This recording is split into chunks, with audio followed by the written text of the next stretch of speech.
I have recently seen a few comments on some of my videos asking me, why do you have so many dishes? Why do you have so much clothing? Why do you have so much of X if you're a minimalist? If you've watched my channel, you know that I do not call myself a minimalist. However, I do follow a number of minimalist principles, and I share a lot of these on YouTube because I think they have so many benefits. I do find minimalism makes a lot of sense in a lot of different areas. But it got me thinking, what even is a minimalist? Is it somebody who lives in a sparse, sterile, almost empty home? Is it someone who focuses on stuff and they focus on numbers of things? They can only have a certain number of dishes or a certain number of toiletries. Are they looking to declutter as much of their stuff as they can? I even went to Google and I typed up minimalism and I went into the photo section to see what would pop up. And you know what I saw over and over? It was images of sparse, beige living rooms with very little furniture. Some of them had no furniture at all. Then I clicked on the shopping tab of minimalism and it showed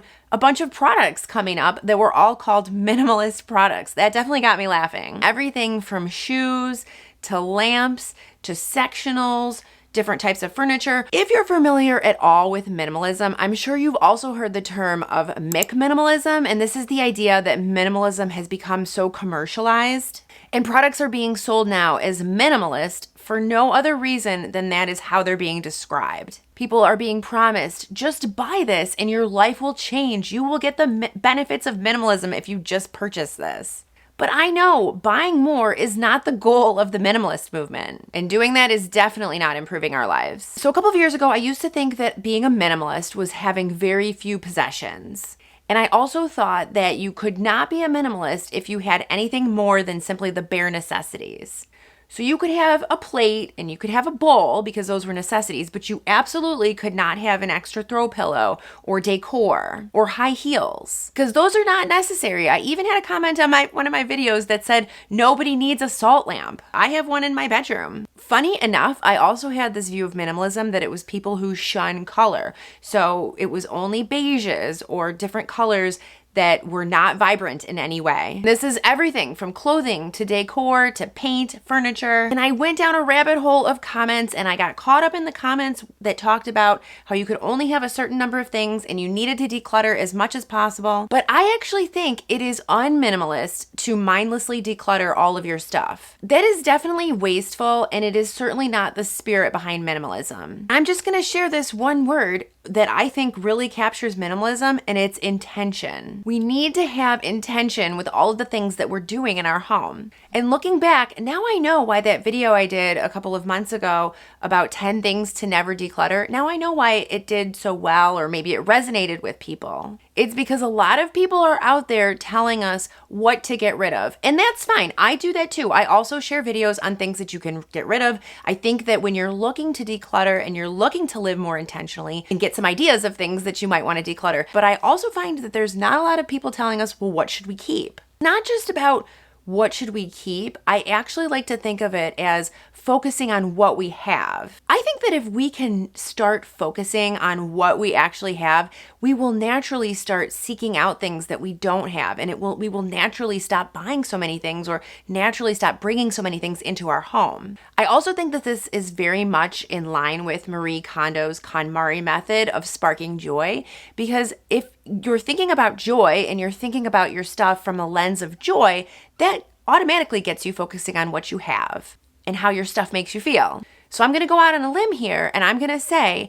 if you have a lot of clothing and every single piece sparks joy and you love it and you wear it, then you can keep that clothing and guess what? You can still call yourself a minimalist. Because once you've surrounded yourself with only the things that you love, that is peak minimalism. I'm sure I'm going to have some comments of people telling me that this isn't the case, but hear me out. Go ahead and declutter the things that you don't need, that you're not using, and that you don't love. But at the same time, don't feel pressured to get rid of everything or get caught up in this decluttering cycle and this mindless decluttering cycle and think, in order to be a true minimalist, I have to get down to very few possessions and declutter as much as I can. Think of it as a state of mind. We are all trying to get into a state where we feel peaceful, we feel calm, And that's what the goal of minimalism is. And we can get there when we feel like we're surrounding ourselves with only the things that we love. And that gets us into a state where our homes are clean and tidy and they make us happy because we've done it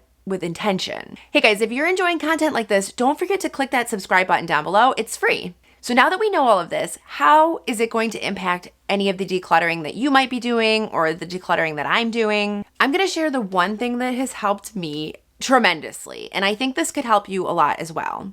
It is to start with the areas in your home that you do not see. So I'm just going to list some of these areas. It could be inside cabinets, closets, maybe if you have an attic or a basement, even a storage unit. Anything that's hidden away from view, yet maybe it's packed to the brim. Generally, if you've got clutter in your home, you also have places in your home that are packed away. Because if you've got storage areas in your home, like closets and things like that, it really makes it easy to simply store your stuff there and stash things away there. It's normal. But I will say, generally, when you have these places where you've stashed things away and you've stored them and they're all the way at the back of a closet, generally that means it's items that you're not using and that you don't need. When I decluttered my attic, I still have some decluttering left to go in here. I mean, you're seeing the space behind me, which is totally uncluttered, but then there's another area that's cluttered. I have a back area that's cluttered. But guess what? These are things that I'm not using. And as I go through them and as I declutter, I'm finding things that we just don't need anymore, that we're definitely not using. I've even still got some baby toys and things like that.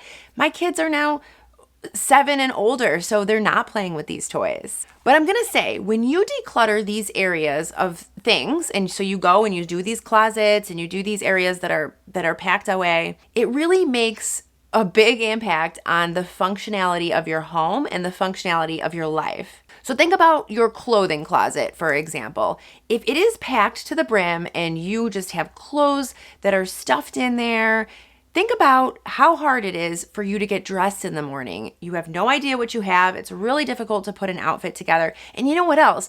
It also makes it very unappealing to put your clothing away. So if you think about it, if you could just declutter your closet, then you're not only gonna free up space in your closet, in turn, that's gonna keep your bedroom cleaner because you're not gonna have clothing in your bedroom that you don't wanna put away. It's also gonna save you money because you're not going to be repurchasing things that you already own, but you can't find. I saw this story of this woman who hated emptying her dishwasher. She didn't ever want to empty it. And so as a result, the dishwasher was always full of clean dishes. And then she was always sticking dishes into the sink, piling up on the counter. Her kitchen was a mess, totally not functional for her. She finally figured out that the reason why she hated putting her dishes away so much is that when she was putting away those dishes, it was a game of Tetris. She was stacking them, piling them up. She was getting on ladders so that she could put dishes at high to reach places. It was just totally unfunctional. So she decided, I'm going to declutter my cups. I'm going to declutter my mugs and my glasses and my plates. She ended up decluttering and made a ton of room in her cabinet. And guess what?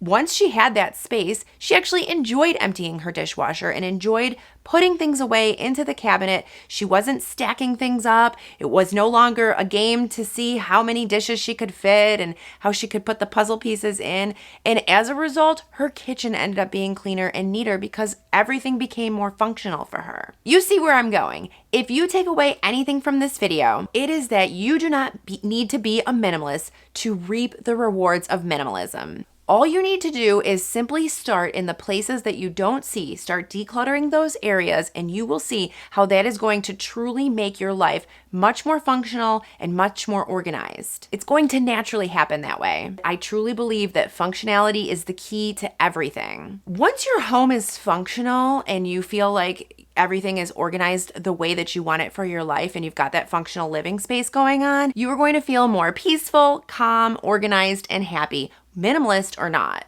And aren't these the goals of minimalism after all? Okay guys, thanks so much for watching. If you want to keep the decluttering going, go ahead and click on this video and I'll see you over there. Bye-bye.